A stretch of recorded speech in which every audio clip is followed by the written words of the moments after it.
Ini saya akan membicarakan tentang seorang yang suka sekali kepada perdukunan dan akhirnya di masa tuanya ia di masa tua mendapatkan banyak penyakit.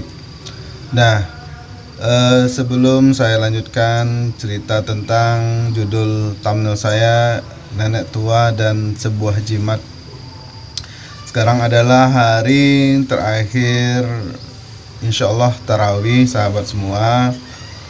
Kalau seandainya hari Minggu adalah hari Raya Idul Fitri, maka malam ini adalah malam terakhir insya Allah untuk tarawih, dan besok adalah puasa kita terakhir. Saya berdoa semoga kita semua diberikan semangat oleh Allah untuk menghadapi hari-hari selanjutnya, yang hari-hari ini hari yang berat, bertambah dengan kasus virus pandemi ini.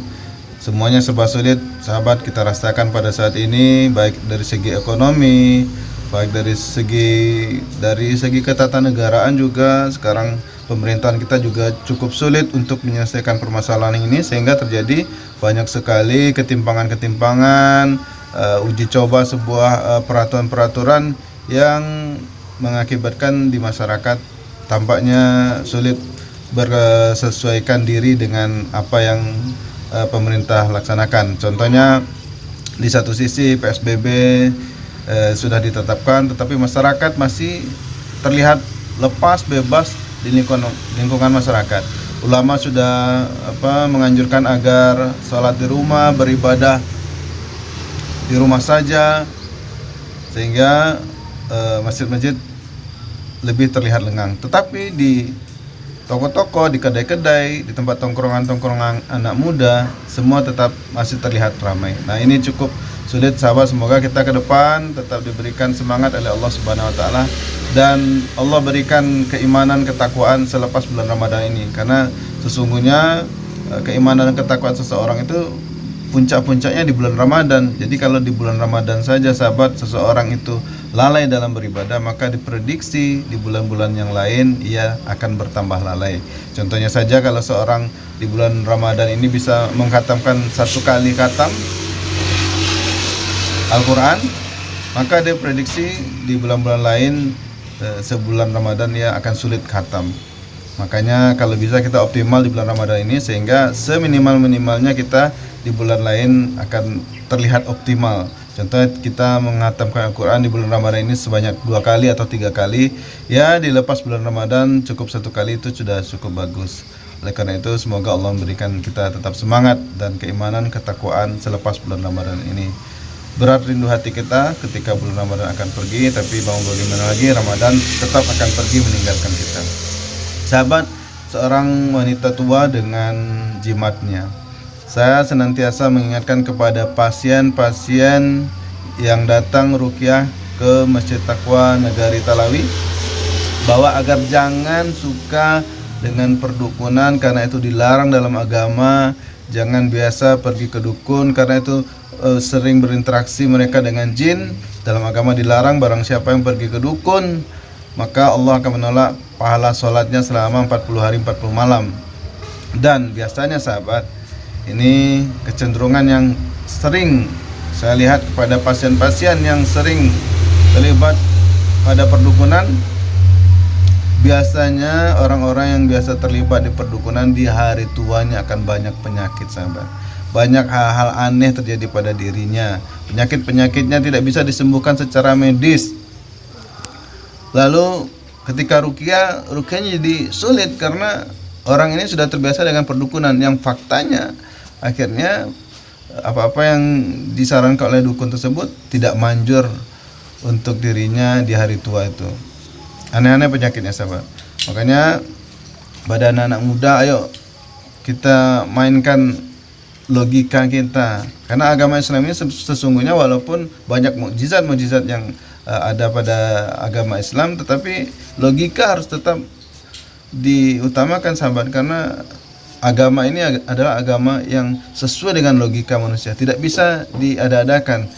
Contohnya, kalau ke dukun kita berobat tuh ada bedah ayam, dilihat isi perut ayam, bagaimana sakit perut ayam tersebut.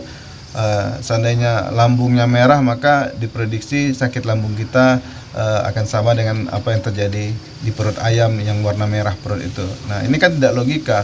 Yang sakit kita lalu dibedah ayam, nah terlihat penyakitnya di ayam. Ini secara logika di ilmu kedokteran, ilmu pengetahuan ini sama sekali tidak masuk akal. Nah, inilah yang biasa diajarkan oleh perdukunan, jin-jin, klinik-klinik. Ada sesuatu yang tidak masuk akal, sehingganya di hari tua orang yang biasa pergi ke dukun itu akan sering mendapati penyakit-penyakit yang aneh, sahabat, yang tidak sesuai logika. Ketika dia berobat ke dokter, tidak ditemukan penyakitnya. Dan ketika dia sudah mulai meruqyah, jinnya ini malah susah keluar. Oleh karena itu, sahabat semua, ini saya nasihatkan kepada anak-anak muda, bahkan kita semestinya harusnya dengan ruqyah. Pengobatan kita dengan ruqyah. Kita percaya kepada Allah Subhanahu wa taala bahwa Al-Qur'an itu menyembuhkan. Maka kita sungguh-sungguh berobat dengan cara apa yang diajarkan oleh Rasulullah. Membacakan Al-Qur'an, bacakan Al-Fatihah kepada tubuh kita yang sakit, lalu mengambil segelas air, bacakan 7 kali Al-Fatihah. Ini jauh lebih baik, sahabat, daripada kita pergi ke dukun sembari mengusir jin-jin yang ada dalam tubuh kita. Lalu juga mengajarkan kita kepasrahan diri kita kepada Allah Subhanahu wa taala, lalu membiasakan diri kita terbiasa dengan pengobatan Islami. Dan insya Allah apa-apa yang kita baca itu, sahabat, keyakinan kita di hari ini boleh jadi sebagai penyelamat buat kita di kemudian hari. Kita sering baca Al-Fatihah, tetapi pada saat ini kepribadian kita masih belum baik. Kita sering membaca salawat, tapi kok ibadah masih malas. Nah, yakinlah sahabat, Al-Quran yang sering kita baca, yang nempel di hati kita, nempel di otak kita, itu suatu hari nanti akan membantu kita untuk taat kepada Allah. Jika kita ingin berbuat kesalahan atau berbuat dosa, maka Al-Fatihah kita, zikir-zikir kita yang nempel di otak dan di hati kita, insya Allah tidak redo kita melakukan dosa dan kesalahan, sehingga ia memberikan bisikan-bisikan ke dalam diri kita bahwa apa yang kita lakukan itu adalah sebuah kesalahan, sehingga ada semacam tolak menolak antara kejahatan dan keburukan. Nah, yang menolak keburukan di dalam diri kita ini adalah ayat-ayat yang kita baca. Percayalah, tidak akan sia-sia seseorang yang berzikir kepada Allah, membaca-baca Al-Quran, walaupun pada saat ini dia masih melakukan kesalahan. Suatu hari nanti Al-Quran, ayat-ayat yang dibaca itu akan memberikan syafaat kepadanya, memberikan dorongan kebaikan kepada dirinya. Jika ia melakukan sebuah dosa dan kesalahan, itu akan ditolak oleh dirinya. Inilah, dan ada keajaiban-keajaiban. Contohnya seorang yang dulu waktu di pesantren dia menjadi orang yang taat, tiba-tiba suatu hari dia setelah dewasa dapat ujian, pokoknya digoda oleh seorang orang untuk melakukan perzinahan, pokoknya. Tapi ketika saya pernah mendapatkan kisah, ketika ia ingin melakukan, ada musibah terhadap dirinya. Jadi ketika ia ingin melakukan sebuah perzinahan, tiba-tiba saja ada musibah yang menggagalkannya untuk melakukan perzinahan tersebut, dan akhirnya perzinahan itu tidak terjadi. Nah, begitulah sahabat, alhamdulillah di sini di Talawi sudah azan dan kita akan berbuka. Itu sahabat, pengalaman saya terhadap orang yang senantiasa pergi ke dukun. Itu di hari tua dia mendapatkan penyakit-penyakit yang aneh yang seringkali susah diobati. Tidak ketemu di medis obatnya, juga tidak ketemu obatnya di ruqyah, sulit. Karena jinnya sudah nempel di dirinya.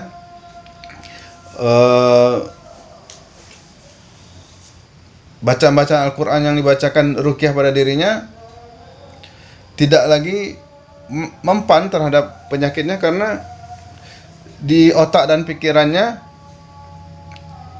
dia seperti seolah sudah latah. Yang hanya bisa menyembuhkan adalah perdukunan. Tapi karena di hari tua tubuhnya sudah rentan dan jinnya tidak mampu lagi menolong dirinya, sehingga ketika di ruqyah sekalipun dia tidak mempan di ruqyah, karena dirinya sudah terbiasa yakin dengan perdukunan-perdukunan, kesyirikan-kesyirikan. Nah, jimat-jimat yang ia pegang, yang ia kumpulkan bertahun-tahun sahabat, itu tidak ada gunanya lagi bagi si orang tua ini yang sudah sakit-sakitan, berpenyakit aneh, karena jinnya tidak mampu lagi menolongnya. Dan akhirnya ruqyahnya pun berjalan tidak maksimal karena dia terbiasa dengan perdukunan. Semoga kisah ini menginspirasi kita semua. Semoga bermanfaat. Semoga kita terhindar dari perdukunan. Percayalah, orang yang biasa perdukunan di hari tuanya dia akan banyak penyakit yang aneh-aneh sahabat. Hati-hati, jangan sampai kita terkena hal-hal seperti demikian. Assalamualaikum warahmatullahi wabarakatuh. Baik, kita berbuka.